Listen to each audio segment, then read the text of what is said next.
കുറച്ച് ഇങ്ങനെയുള്ളവരുണ്ട് കേട്ടോ. നമ്മൾ പറയില്ലേ 100-ൽ 3 പേര് ഇങ്ങനെ ഉണ്ട്. ഉണ്ടായിക്കോട്ടെ, നമുക്ക് പ്രശ്നമുള്ളതല്ല. അപ്പോൾ ചില സമയത്ത് നമ്മളിതൊക്കെ ആലോചിക്കും, നമ്മൾ ഇത്രയും കിടന്ന് മരിച്ചിട്ട് ആളുകൾ നമ്മളിങ്ങനെയാണല്ലോ കാണുന്നതെന്ന് ആലോചിക്കും. അപ്പോഴും ഞാൻ മറ്റു വശം ചിന്തിക്കും, നമ്മളെ സ്നേഹിക്കുന്നവരുണ്ടല്ലോ ഒത്തിരി. അതാണ് ഞാൻ പറയുന്നത്. ഒരു പ്രതീക്ഷ ഇപ്പം തന്നെ അറിയാലോ. ഞാനിപ്പോൾ 1-2 എൻ്റെ അച്ഛന് തൊണ്ടയിൽ ക്യാൻസറായിട്ടാണ് മരണപ്പെട്ടത്. ഇപ്പോൾ ഞാനൊരു 3-3.5 കോടി രൂപ ചാരിറ്റി ചെയ്ത ഒരാളാണ്. വിഷ്ണു എന്ന് പറഞ്ഞാൽ ഒരു കൊച്ചുമോന് ബോൺ ക്യാൻസർ വന്ന സമയത്ത് ഞാൻ 14 ദിവസം കൊണ്ട് ഞാൻ 80 ലക്ഷം രൂപ കളക്ട് ചെയ്ത് കൊടുത്തു. ആദ്യത്തെ എൻ്റെ കളക്ഷൻ അതാണ്. ആ 14 ലക്ഷം രൂപ, അപ്പോൾ 80 ലക്ഷം രൂപ 14 ദിവസം കൊണ്ട് ഞാൻ കളക്ട് ചെയ്ത് കൊടുത്തു. അത് പിന്നെ അങ്ങോട്ട് വീട് വെച്ച് കൊടുത്തു. ഇങ്ങനെ ഒരുപാട് ദിവസം. ഇപ്പോൾ എനിക്ക് ആവശ്യം വന്നപ്പോൾ ഞാൻ പലരിൽ നിന്ന് വാങ്ങിയിട്ടാണ് മെയിൻറ്റെയിൻ ചെയ്യുന്നത്. ഇപ്പം ഞാൻ ചാരിറ്റി കഴിഞ്ഞ വർഷം വരെയും ചെയ്തു. കഴിഞ്ഞ വർഷത്തിൽ ഞാൻ സ്കൂൾ കുട്ടികൾക്ക് 250 കുട്ടികൾക്ക് ബാഗ്, ബുക്ക്, കുട എല്ലാം കഴിഞ്ഞ വർഷം ചെയ്തു. പക്ഷേ ഇപ്പം എനിക്ക് വന്നപ്പോൾ ഇപ്പോൾ അച്ഛൻ മരിച്ചിട്ട് ഇപ്പോൾ 1 വർഷമായി.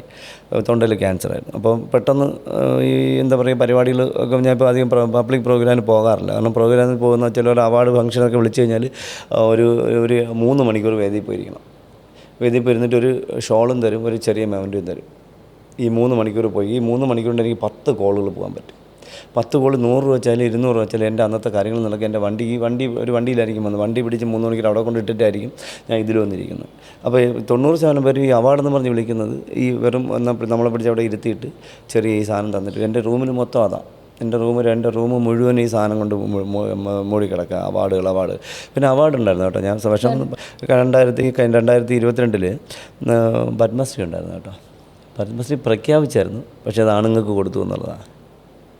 ആണുങ്ങൾക്ക് കൊടുത്തു. എന്നാൽ അവസാന നിമിഷമായപ്പോൾ രാത്രി 9 വരെ മോണിറ്ററിൽ പേരുണ്ടായിരുന്നു. അപ്പോഴും കിഷോർ കരമന, കൗമുദിയുടെ പ്രൊഡ്യൂസർ, ഏറ്റവും നല്ല പ്രോഗ്രാമാണ് കൗമുദിയുടെ സ്നേക് മാസ്റ്റർ, 1200 എപ്പിസോഡ് ആകാൻ പോകുന്നു. അപ്പോൾ അവർ ക്യാമറയൊക്കെ ഒന്ന് രഹസ്യമായിട്ട് ചാനലുകളൊന്നും അറിയിക്കാതെ അവരെ ഡൽഹിയിൽ നിന്നാണ് വിളിച്ചു പറഞ്ഞത്.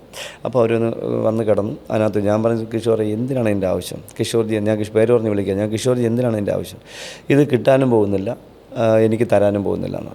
രാത്രി 9 വരെ മോണിറ്ററിൽ പേരുണ്ടായിരുന്നു. വാവാ സുരേഷ് പത്മശ്രീ തീരുമാനിച്ചു. പ്രഖ്യാപിക്കേണ്ട സമയമായപ്പോഴത്തേക്ക് അത് ഡിലീറ്റായിപ്പോയി.